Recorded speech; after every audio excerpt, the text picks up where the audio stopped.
Hello and welcome to the Transverse Line, where we make contact with people on and off the court through Victoria's Premier Netball competition.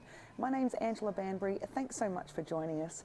We're going to talk to some coaches, players, umpires, bench officials, parents, whoever we can find at the side of the court and hear about their journey through netball and the VNL. So join us on the Transverse Line and let's have a little bit of fun through netball.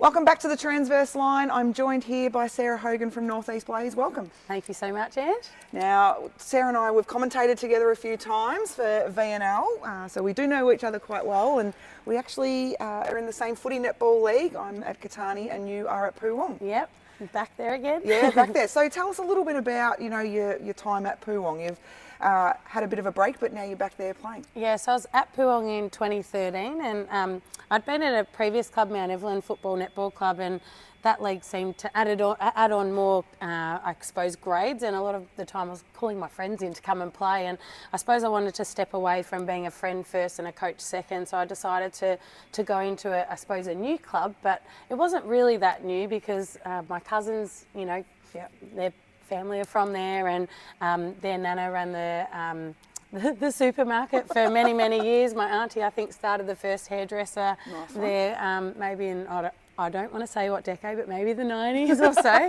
It's not too long ago. And yeah, everyone's always hanging out at the pub. So went back there. I knew a couple of girls that played there just from other connections. And so coached her in 2013 and 14. But it was just a bit of travel doing that with VNL. I would have loved to have stayed there. It was just quite taxing with work and all those things too. So I'm back there now because I actually live a little bit closer there now. So I've returned this year. Good one. And it's for people who don't know where Poowong is, it's in sort of South Gippsland area. We're in the Allenbank League, so I'm at Katani, you're at Poowong. That's Blues, Magpies, we've got a good rivalry going on there. But of course, those who may have heard of Poowong may know of Jai Newcomb. I call him the Prince of Poowong.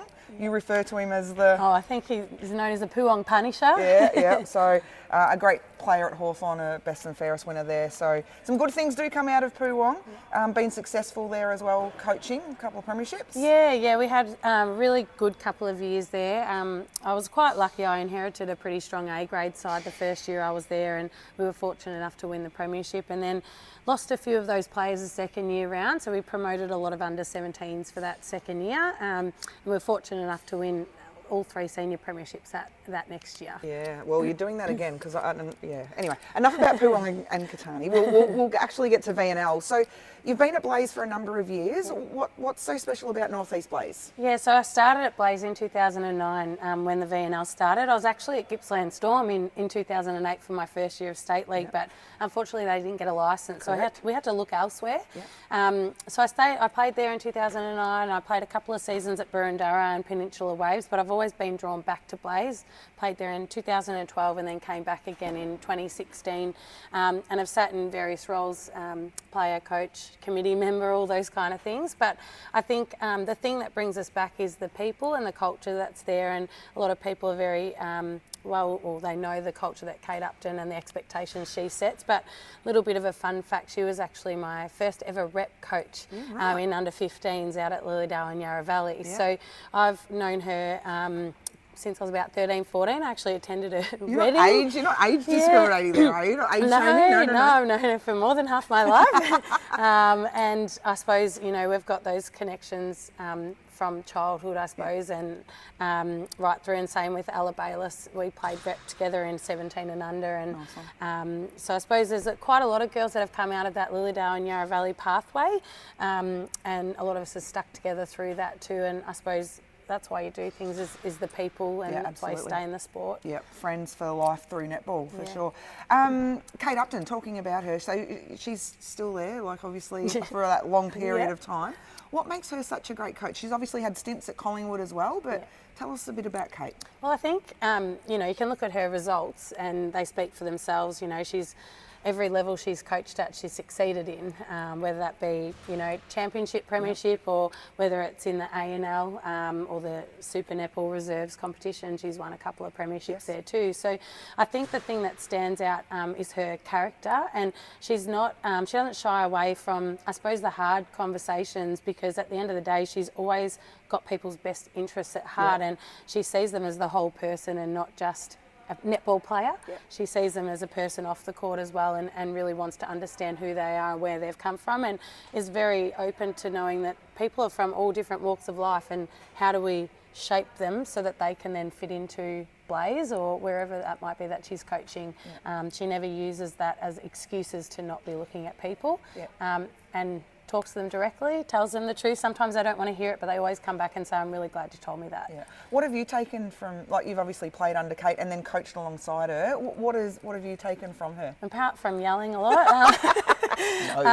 I think just her, as a probably touched on, her people first approach. Like, she is someone that, I hope she doesn't mind me saying this, but always wanted to be a mum, and the way that she treats people, you could see that it is coming from that motherly instinct, that she really does care about the person outside of netball just as much. And I think, that's something that I've probably had a whole new perspective open up since becoming a mum earlier this year, and in that I thought I was always pretty good at that kind of stuff, and but I think there's a whole nother layer there now of understanding it from other people's perspectives too.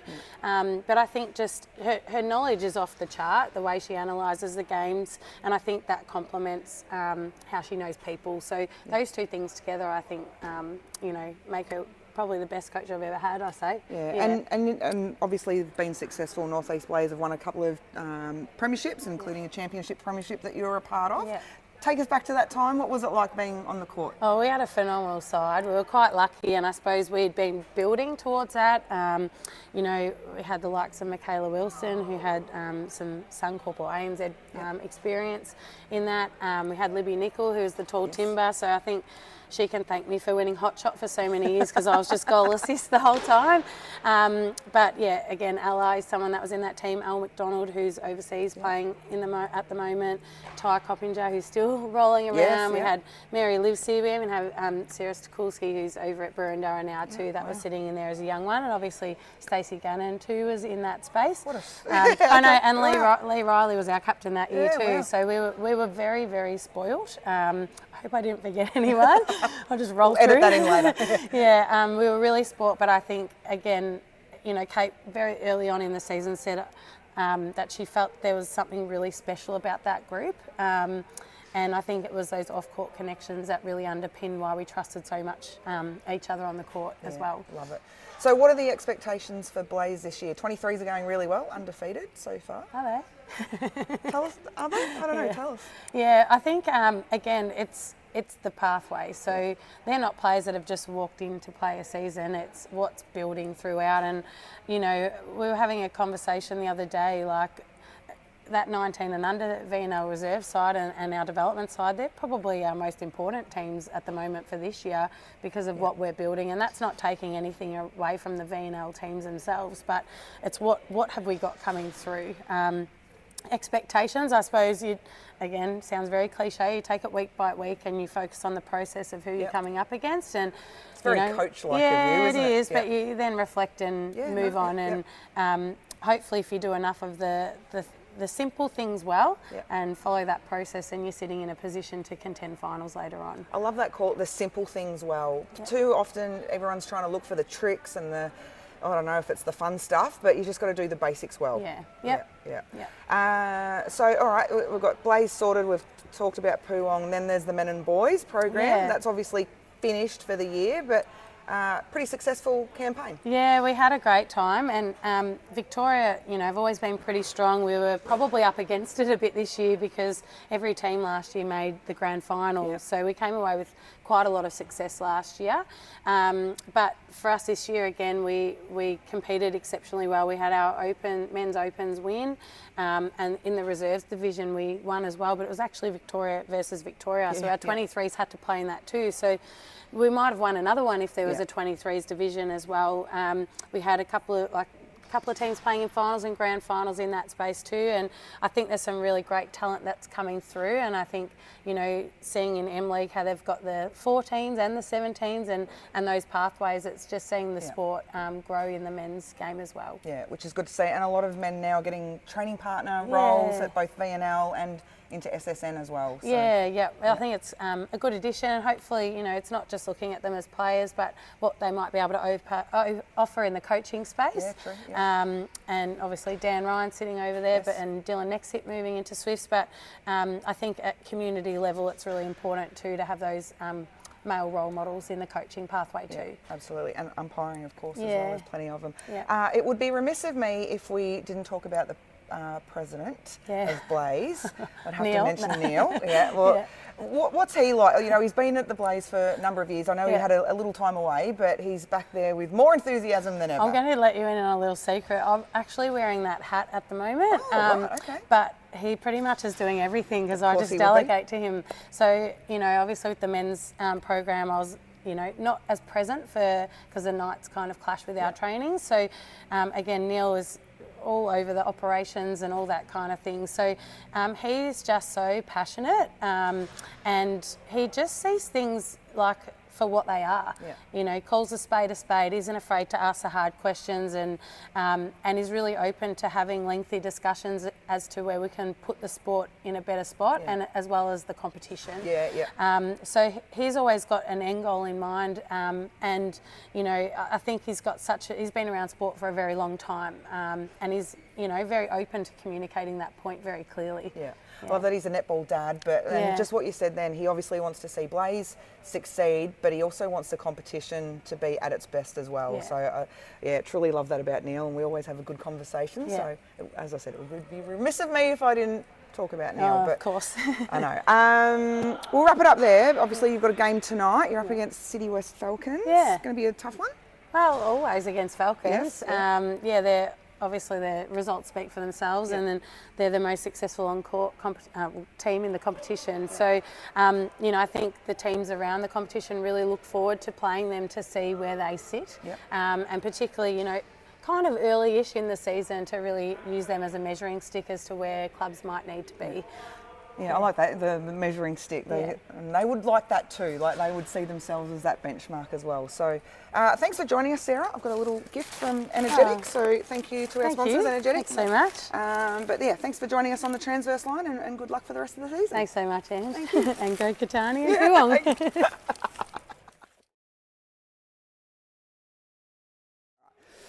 Welcome back to the Transverse Line. I'm joined with Sarah Milray. Welcome to the Transverse Line. Thank you. Obviously here from Melbourne University Lightning, coach of the championship team. Tell us a little bit about what's going on at Melbourne Uni this year.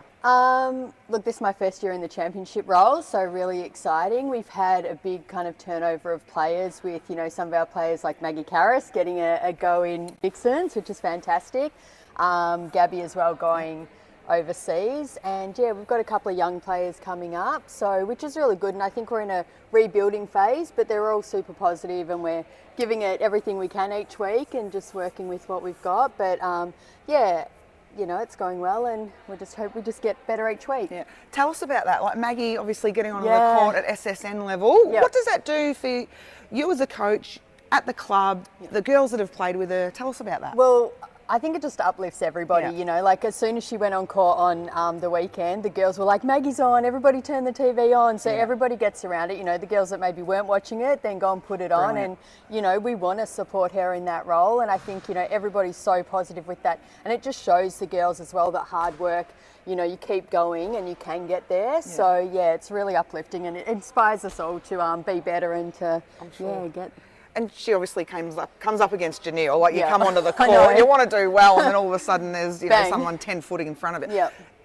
Did you give her any tips? Like, have you been able to teach her stuff that, you know, because she did so well? Obviously prior to this year, yes. You know, I didn't get on the phone before she got on, because you never know if she's going to get on and stuff, but she's always been a powerhouse for us against the talls. So, you know, and I think throughout her whole time at Melbourne Uni, myself and Tegan as well, you know, talking about her footwork and getting her feet around and just getting up, and I think she you know, obviously the Vixens are telling her that as well, Yes. but I think she really demonstrated that on the weekend against her, just getting up, and you saw some tips that she got. Brilliant. Amazing. Yeah, absolutely. Amazing. Almost, it actually uplifted the Vixens as well. So Exactly. yeah, you've coached the 23s or Yep. and the 19s. And the 19s, Yeah, yep. so, okay, we've done it all. Yeah. So has there been some players that have come through that you've been able to move Yeah. through and now playing champ? Yeah, definitely. I think actually the other week when we were playing Gippsland, at the start of the third quarter, we had 6 of the 7 on court that were in the 23s last year. Wow. So, you know, we've been able to progress players through, but also giving those 23s that are currently in 23s opportunities up in champ. So, yeah, and I think it's really good to bring them up, give them the opportunities, but they know how I coach and they know what I want from them, which was really good. But yeah, we have got a good progression through it, and Sounds I think a few of those girls were also in under 19s the year that we won it, the last year of 19. So yeah, Like that. And obviously you've got some girls that have played for Victoria as well in the recent nationals, and they obviously all did quite well. Yep. A couple away with some medals. Yeah, definitely. So, you know, the girls are really stepping up, and I think now with 23s, we've got a couple of those girls from the 17s who are in our pathway program, Yep. but they've been getting opportunities up in our 23s, which is fantastic. And just to see them at that next level and then now bring it over to our club has been really great. I like that. You mentioned last year the 23s, they lost the grand final. Overtime. No, we lost in the semis. Like lost in the semis, sorry. We didn't get to the grand final. Year before. Overtime. Yeah. Overtime. What's that like in terms of the progression, and how can you use those sorts of moments and things that happen to then build and get a better outcome the next time? Yeah, look, I think, you know, from my journey with coaching the 19s, you know, a couple of years we were in top 4 and stuff like that, and we were building, and, you know, it happened similar to us the year before we actually won the grand final, where we just kind of went out, you know, we didn't even make the grand final, and we thought, you know, that actually just made us more hungry for it, and we're actually then used to finals netball. I think sometimes some clubs are in the finals all the time, but with MU and our 19s and stuff, we hadn't really made finals a lot, so we were really nervous. I think a lot of our games were lost in finals. The percentages were like 2 games throughout the season and then 2 games in finals, so it really you know, was just getting used to those finals, and I think we were so hungry for it in the 19s, and I do not doubt that the 23s are really hungry for it this year. And I think they've started off really well and really strong, and I think they're just getting better and better, and you know, we know there's a couple of teams in there that are really strong as well, like Blaze, who we faced last week. But you know, they know what they need to do now to hopefully beat them next time. What about tonight? What's the game plan for tonight? I think well, for both teams, it is just to put our best netball forward. I think, especially in championship, you know, I've got a couple of 23s as well sitting on our bench. We do have a couple of girls coming back in. We have lost a couple to injury as well, which has been quite devastating. But, you know, I think for us, it's just playing better netball than we played last week, and just building on those, you know, building on the good things and continuing the good moments that we have in the game, and then hopefully reducing the not so good moments in the game. Spoken like a true coach. Yeah. Speaking of coaching, what else? Besides, it's netball, like everyone. Where else do you coach? What else? What other netball is in Sarah Milray's life? I know, a lot actually. So currently I'm coaching Haileybury First, so in the APS, which is Saturday mornings, very early, sometimes can go to Geelong. It's, you know, very early, but, you know, those girls are really great. It's good to see them build as well, so at the school. And then I'm also doing Rosebud, A grade, out down in the Mornington Peninsula league, and that's been really good. I think this is the second year I've been doing footy netball, and it's just a different culture down there, you know, and like I love seeing from last year, it's not just, I coach the A grade, but, you know, I've worked with the other grades, especially getting their fitness up, getting their basic skills up, and just seeing all the teams now being, you know, from lower in the grades to now, you know, knocking on the door for finals and stuff. Like so so Rosebud. Do you see any hidden talent down there? Oh, Rosebud? definitely. Unfortunately, a few of them, you know, it's just a bit too far to travel or full-time jobs and stuff like that. But, you know, there's a couple of girls coming up in our 17s, even quite young, you know, 20, 21, that I reckon could give any of these teams a crack. But it's just getting them to travel, and you know? that's one of the greatest issues, and of course that's why with VNL that have put in the Gippsland Stars, you've got the Bendigo Strikers now, and obviously that reach is getting into more of those big regional places. So which I think is fantastic. So hopefully not too long that, you know, no matter where you come from, you'll be able to play VNL and get to that access. Yeah. Last sort of question. talk about Melbourne Uni. You've been there for a number of years, Yeah. and you're Seems like a long generational netball. Yep. Like obviously sisters involved, Yep. and mum, and all that sort of stuff. What keeps you coming back to Melbourne Uni? What's the pull there? I don't know, they're just such a great club and they're so inclusive. And, you know, when I was with another club before and I kind of didn't get a coaching job there and they had an opening and they just like welcomed me with open arms and, you know, worked to get me better, asked me what I needed from them and stuff like that to better my coaching. And, you know, I think they're just a great family. Like it feels like family. I feel like I see them probably more than some of my family. Yeah. So, you know, they're just very welcoming, accepting, and I think we all get along really well. And, you know, they don't kind of let those niggly little things that sometimes can break clubs apart stand. They're just really straightforward and, you know, really, I don't know, good happy club. I did say that was the last question, but Okay. but because you spoke about inclusion, and it is remiss of me not to talk about that because Melbourne Uni do that very well, and obviously started the Pride game, which is now around here at VNL. So fantastic.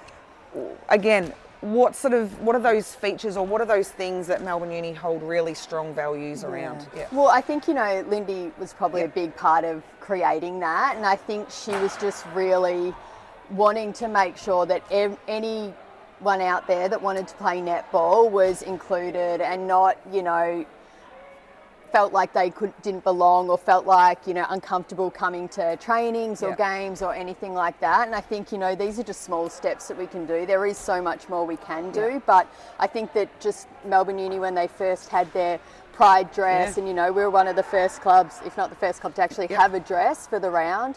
You know, I think it really just uplifts and got, you know, Netball Victoria and all the other clubs involved. So, you know, we really, really, I don't know, want to do things for everybody. And I think that's the same as with the Indigenous round. You know, we've got our dress for the Indigenous round and we just want to make sure that everybody feels you know, they belong in netball. Love it. It's certainly, it's something to be proud of for Melbourne Uni, that's for sure. Thanks for joining us. Yeah, Before my pleasure.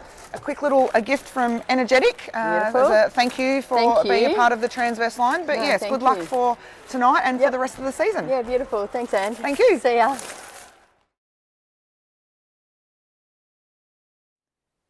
Thanks to DHM Talent Management, we'll whip through the scores of round 7 of the VNL, and it began on Monday night with a home game of Burundara Express and the Western Warriors. In the 23s, it was a draw, 41 apiece. Going across to the State Netball Centre, Gippsland Stars went down to the Wilson Storage Southern Saints, 49-71. Bendigo Strikers, too good for the Geelong Cougars, 51-47. City West Falcons, not good enough for the undefeated Northeast Blaze, 59-52. A close one, Peninsula Waves and Hawks Netball, Hawks getting the win, 46-43. And Melbourne University Lightning getting up over the Casey Demons, 57-48. In the Championship Division, Monday night, Burundara Express defeated the Western Warriors, 61-43. Gippsland Stars, not quite good enough for the Wilson Storage Southern Saints, 53-58. Geelong Cougars, they went down to the Bendigo Strikers, 56-43. City West Falcons, still too good and remain undefeated on top of the ladder, 79 to Northeast Blaze, 51. Hawks Netball, big winners over Peninsula Waves, 77-41. And the Casey Demons, too good for Melbourne University Lightning, 65-57. Again, those scores are brought to you by DHM Talent Management.